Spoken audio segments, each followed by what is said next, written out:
Merhabalar herkese. Kanalıma hoş geldiniz. Abone olmadıysanız eğer sağdaki abone ol yazısına tıklayarak abone olabilirsiniz. Evet, bugün sizlere bu elimde görmüş olduğunuz motifin daha doğrusu anlatımını yapacağım. Şöyle rengarenk etrafını beyaz yapıyorum. Kenarlarına beyazla gidip ortaları farklı renkler yapıyorum. İsterseniz tek renkte çalışabilirsiniz. Şöyle 4 tane renk kullandım. Yarn Art Begonya diye geçen bir marka bu. Yeni keşfettim bunu. 50 gramlık ipler. Gayet hoş. Güzel bir ip. %100 koton. Merserize. Tığım da 5 numara 1.50 milimetrelik bir tığ kullanıyorum. Şimdi hemen başlayalım. Önce ortadaki rengimizi seçiyoruz. Sarıyla yapalım yine bir tane.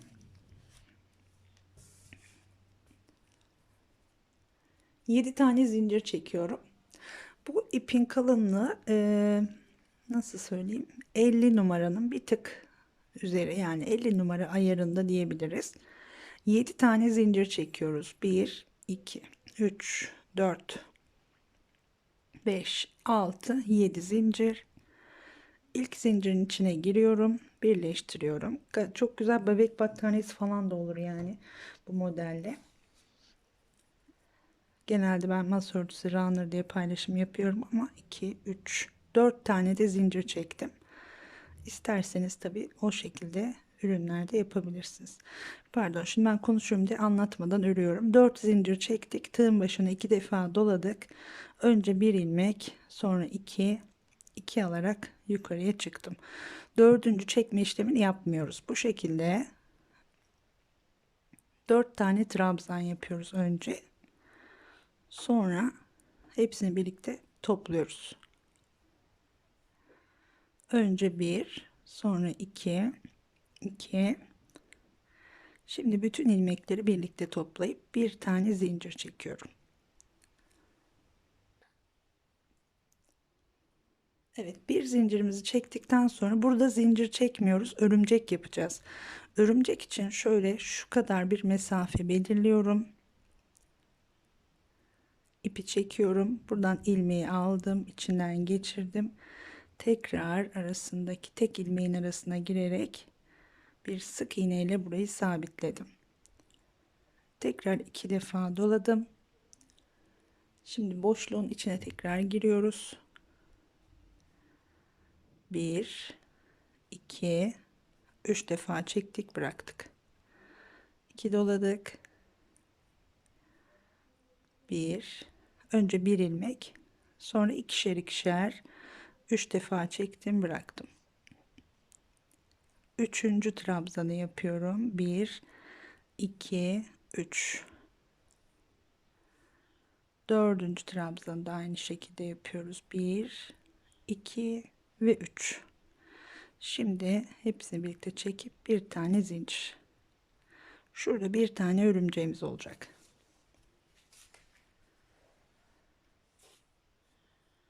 Tekrar aynı şekilde, şimdi şurada ne kadar uzattıysak burada da aynı şekilde uzatmamız lazım. Şu kadar mesafe yeterli, aldım.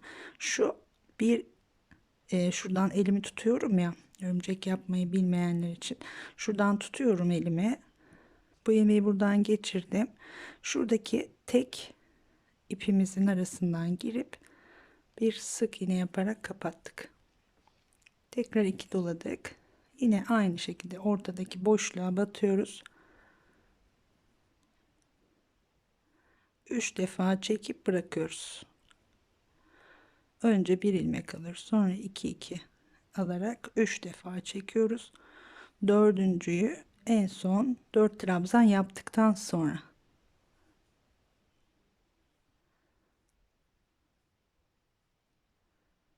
Evet, şimdi hepsini birlikte çekiyorum. Bir tane zincir. Şöyle yaptığınızda bakın şunun boyutunu, yani şu örümceğin boyutunu şöyle bakın, gerdiriyorsa eğer biraz daha uzun yapın. Çok bol kaldıysa biraz kısaltın. Onu tamamen elinize göre ayarlayabilirsiniz. Şimdi tekrar uzatıyorum. Şu kadar. Aldım ilmeği. ve arasından geçirdim. Şurada 3 tane ipimiz var bakın. 2 ilmek bu tarafta kalıyor. Tek ip bu tarafta kalıyor. İlmek demeyelim de ip diyelim. Tekrar doladık. Ortaya batıyoruz. 4 tane daha trabzan yapıyoruz.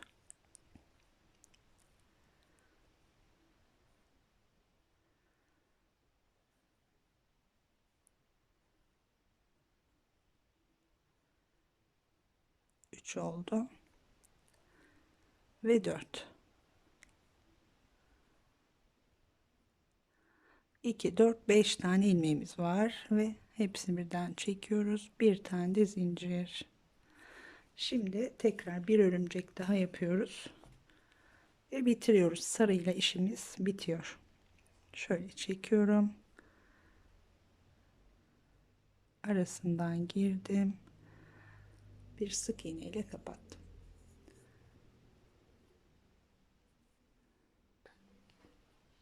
Evet, şimdi birleştiriyoruz bunu. İlk yaptığımız dörtlünün tepe noktasına giriyoruz. Birleştirdik. Bir tane de zincir çekerek ipimi buradan kesiyorum.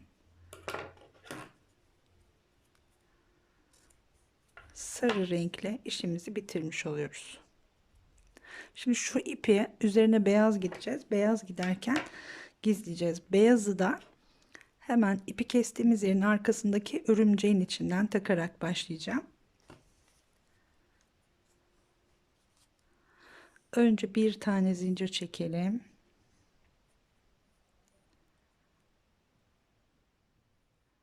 Bir zincirimizi çektik. İpi buradan kestik. Şimdi bakın şu örümceklerimizde 3 tane ipimiz var. Bunun ikilisi böyle yukarıda kalır zaten. Bir tanesi altta kalır şöyle. 2 ilmeği alıyoruz buradan. 2 ipi diyelim. İlmek diyorum her defasında. Şöyle ipimi de buradan geçirdim. Tutuyorum. 3 tane zincir çekiyorum. 3 tane zincir. Şimdi bu ipimizi şöyle o 2 iple beraber tutuyorum beyazı. Bunun üzerine 6 tane trabzan yapıyorum. Birincisini zincir çekerek yapmış olduk. 2 trabzan oldu şimdi. 3. Şu beyaz ip 2 iple beraber gidiyor. Tutuyorum şuradan. Sonra kesebiliriz. 4 5 6. Şöyle şu tarafa ittirelim.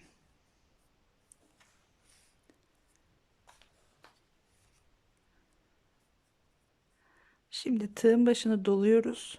Bir sonraki örümceğin üzerine geçeceğiz. Şuradaki yine 3 tane ipimiz var burada. Şu ikisinin üzerine çalışıyoruz. Ama bir yandan da ipimizi burada sarıyı kesmiştik. Hem beyazı hem sarıyı alıyorum.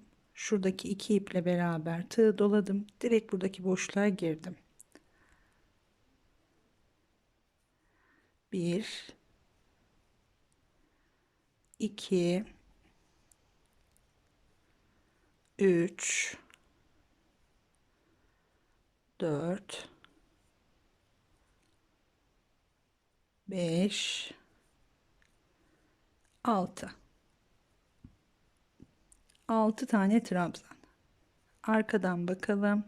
Şu ortadaki ipimiz. Bunu sonra keseceğiz. Bakın şu iki ipi trabzanların arasında buraya kadar yürüttük. Biraz daha hatta yürütebiliriz. Şunu sonra en son kesiyoruz. Şimdi 6 tane trabzanımızı yaptık. 4 tane zincir. 2 3 4. Biraz daha payımız var. Bunları yine tutalım beraber. Tekrar aynı boşluğa yine 4 zincirden sonra 6 trabzan daha yapıyorum. 1 2 3 ve şurayı düzeltelim. Artık şunları almayalım. 4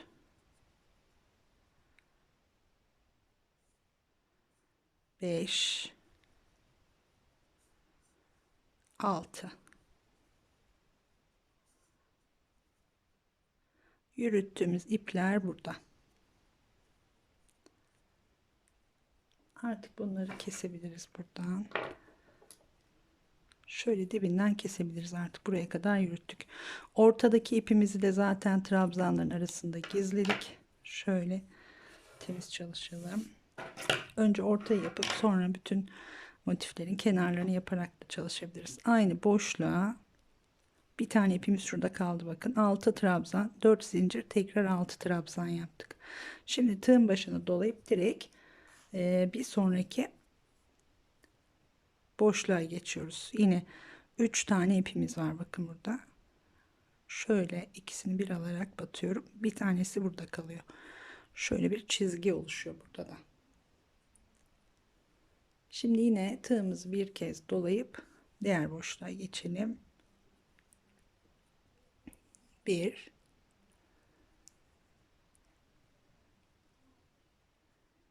2 3 4 5 ve 6. 1 2 3 4 4 zincirimizi çektik tekrar. Şimdi nasıl yapalım? Evet, burayı da tamamlayalım. Şu köşeden de ekleyelim. Tekrar aynı boşluğa batıyorum. 1 2 3 4 5 6 tane trabzan yaptık. Bir doladık. Hemen diğer örümceğimizin içine giriyoruz. 1 2 3 4 5 6. Evet, şu köşelerden 4 zincir çektiğimiz köşelerden birleştireceğiz. Motifin tamamı bu şekilde olacak. Yine 4 zincir çekip şuraya geliyoruz. 6 trabzanımızı yapıp bitiriyoruz. Normalde bitişi bu şekilde. Şimdi birlikte ekleyelim. Birleştirmeyi de beraber yapalım. Birleştirirken 2 tane zincir çekiyorum burada. Bakın şu köşeden isterseniz şöyle birleştireyim. Şu iki motifi birleştirdiğim noktaya geliyorum. Motiflerin ters yüzleri birbirine bakacak şekilde kapatıyoruz. 2 zincir çektik. İki motifin birleştiği şimdi noktaya giriyorum. Bir sık iğne yaparak birleştirdim. Tekrar 2 zincir çektim. Ördüğüm motife dönüyorum. Ve 1 2 3 4 5 6 tane trabzanımızı yaptık. Bu kenarı tamamladık. Tığımızı dolayıp şimdi başlangıç noktasında buradan başlamıştık. 6 tane trabzan yapmıştık. Aynı boşluğa yine giriyoruz. 6 tane trabzan yapıyoruz önce. 1 2 3 4 5 6. Normalde 4 zincir çekip şuraya birleştirerek motifi tamamlamış olacağız. Şöyle ipin içinden çekerek başlamak istedim. Fakat her defasında çekmekte zorlanıyorum. Daha doğrusu zorlanmıyorum. Kolay geliyor ama örerken durup onu çekmek zorunda kalıyorum. Şimdi normalde dediğim gibi motifi bitirmek için 4 zincir çekip buraya birleştiriyoruz. Burada yine biz birleştirme yapacağımız için 2 tane zincir çekiyoruz. Dönmüş. Şimdi burayı birleştirdik ve bir tane de bu köşeden birleştiriyoruz. Gayet kolay. Sadece 4 zincir çektiğimiz boşluklardan birleştirme yapacağız. Boşluğa girdim. Sık iğne ile kapatıyorum. 2 zincir, ve en baştaki trabzanın tepesine giriyoruz. Burayı birleştiriyoruz. Bir tane de zincir çekelim. Artık ipimizi kesebiliriz. Evet, bu şekilde rengarenk çok güzel ürünler yapılabilir diye düşünüyorum. Motif de oldukça kolay ve gösterişli. Şimdi kamerada ne kadar net gösterebiliyorum bilmiyorum ama şuradaki çizgiler falan hoş duruyor. Böyle runner'lar yapabilirsiniz, şallar yapabilirsiniz, bluzlar, yelekler, ne isterseniz kullanabileceğiniz bir model.